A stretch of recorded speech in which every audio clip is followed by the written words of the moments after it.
Hi, today I'd like to talk about Georgian Hanoverian period porcelain, especially coffee cups. Now, I'm David. I've got a passion for anything to do with the Hanoverian and Georgian period because it was a time of great change. It was a change from a sort of a pseudo-medieval system where people lived in villages. They went to the local market maybe to get some stuff they couldn't produce themselves, and then maybe 3 or 4 times a year there'd be a big market at a local town where they would get some more exotic items. But most of the time they lived in their village and they never left it. While the Georgian and Hanoverian periods, they were becoming of industrialization. They were producing goods in bulk, and when they were producing stuff in bulk, it meant new ways of transportation, because they had to transport all these items from where they manufactured them to the place that the populations that want to buy them. So it'd be London and maybe abroad. So then you had a push for transportation. So first of all, you got in the 1770s up to 1820s, you got a big push for canals connecting rivers, because a lot of the manufacturers was in the centre of the country of England, and it had to be shipped to a port or down rivers to London. So if it wasn't on a port, then it had to be shifted. Now, roads in those days were awful. They weren't well maintained, and if you were trying to transport stuff like this cup any distance, as you can see, it's quite delicate and it will get smashed very quickly. So first of all, they produced canals linking up rivers so that you could go all the way from Liverpool and Manchester, places of big manufacture, to London. Later on in the 1830s and 40s, you got the advance of the steam engine, the railway, and that took over the transportation from the canals. So the canals were only a short-lived affair, but they were very important. Also, you started to get tolls for the roads, so to upkeep the road, so you'd have to pay a tax as you walked along the road to make the roads accessible. So it was a period of change. People were going into towns, they were leaving the countryside, going to towns. And when you got manufacturers, you got a whole industry of new professions. You got lawyers who had to make up contracts for sales. You had accountants, you had shopkeepers, all this middling class. And it was like a snowball effect, that manufacturers created middle class jobs that were paid a bit more than just peasants. They then had a little bit more money so they could buy these goods. And so it was a good round of effect.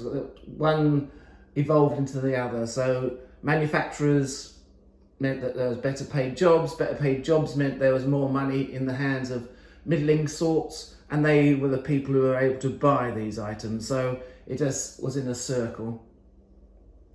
So with porcelain, before 1750s, it was quite a rough affair. I've got here some items. Now these are, you can see this one here, it's probably 17th century, 1650s, probably something like that. And you can see it's quite red and quite coarse. Now it was quite well thrown, but it was of this reddish mixture and quite crude, we would think. This is another one of the same sort of period.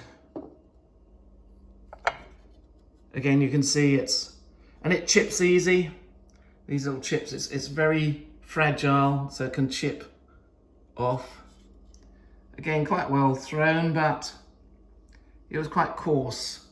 And when you think of that compared with something like a plate like this, 1790s, 1810, that sort of period, you can see it's got a white glaze, sort of a white base. It's quite thin and it's quite sturdy. It doesn't chip very well and it is quite well made.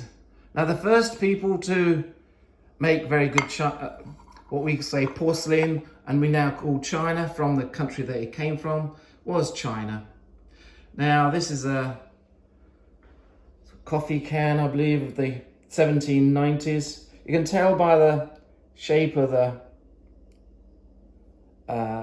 handle, quite small, because coffee was expensive.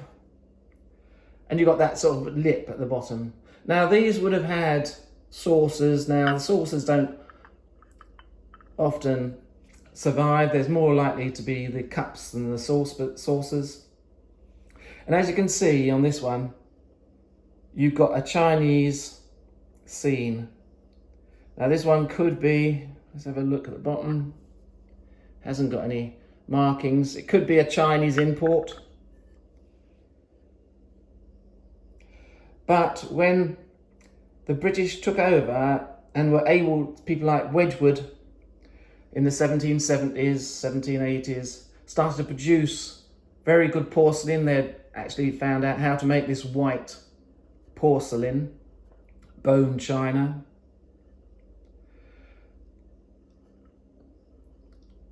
They were able to produce them, but because the Chinese, that it was seen that Chinese had that kudos of being very good at making fine china, they put on Chinese designs, even though it was manufactured in Britain, because they were copying the Chinese and saying, look, so people went in and they bought this because they thought, oh, it must be Chinese because of the pattern on it.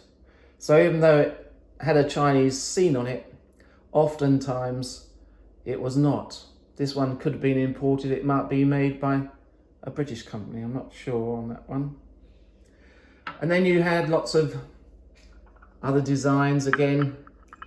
All these cups of 1780s,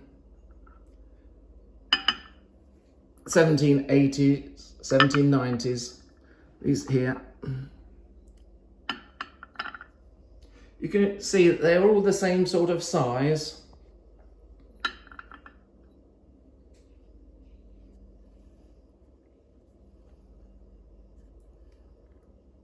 This is a sort of a 1790s look because it has this fluting, a lot of them there.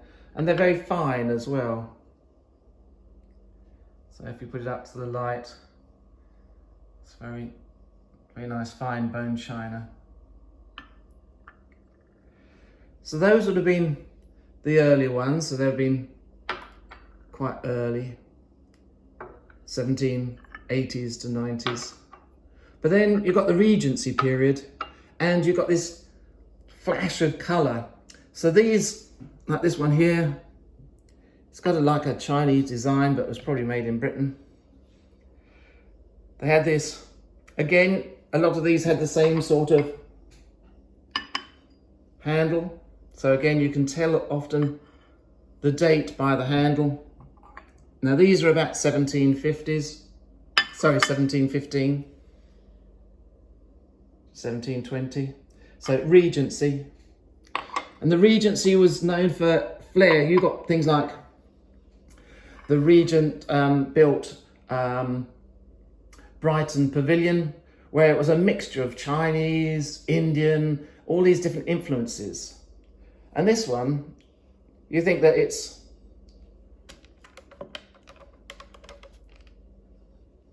made in 1815, and yet you would not be surprised if you saw that on a shelf in a shop today. They had this great idea of colour. The shape changed as well. You've got these straight sides now, these coffee cans, rather than the curved side there. So you can tell that's sort of more of a Regency period. This one again, beautiful little cup.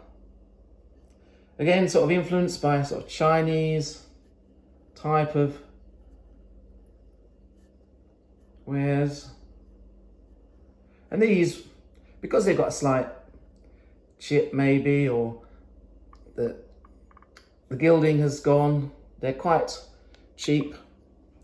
I think I bought one like this in the shop recently, and it was about £15.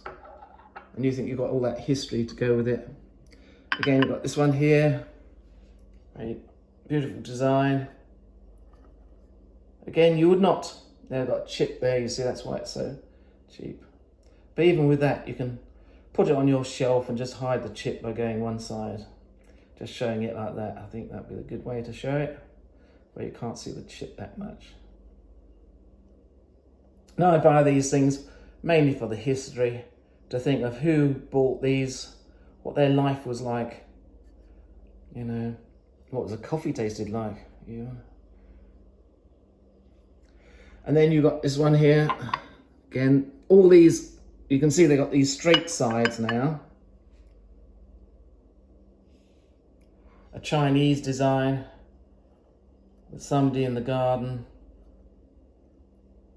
and somebody looking out a window. Very Chinese design.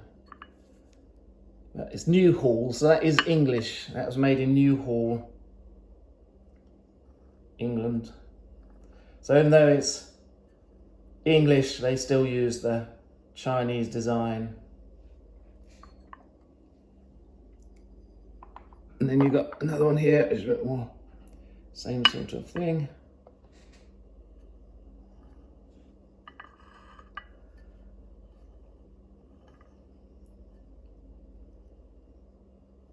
So again, these straight sides are very typical of the period.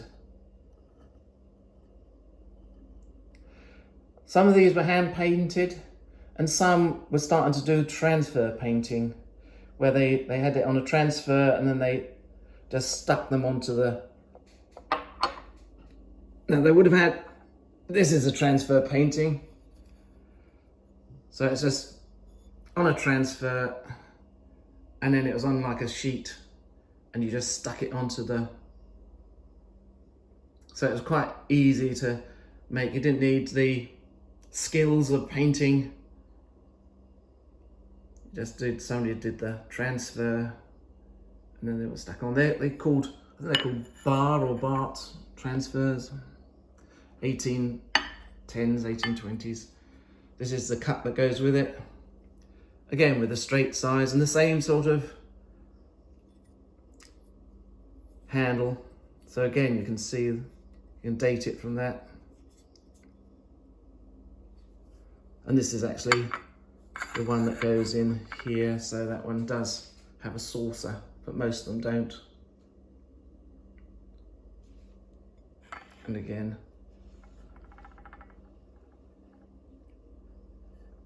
so that's a quick tour of some of my items. I'll just show you my other collection that I'll be going through during the next week or so.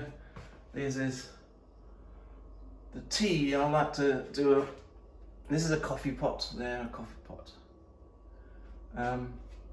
Do some of the tea ones, and these are mainly tea cups, but I'll show you more detail of those in a following video. That just shows you I've got quite an extensive range.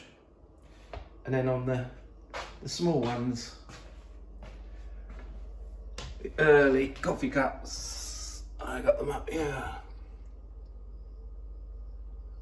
And again, you can see they're all those small size, same sort of shapes. That one's a bowl, a tea bowl, so it's a bit early. That's a Chinese tea bowl. I hope you enjoyed this video. Please give it a thumbs up and subscribe if you haven't, and I'll come back with more items. Thank you.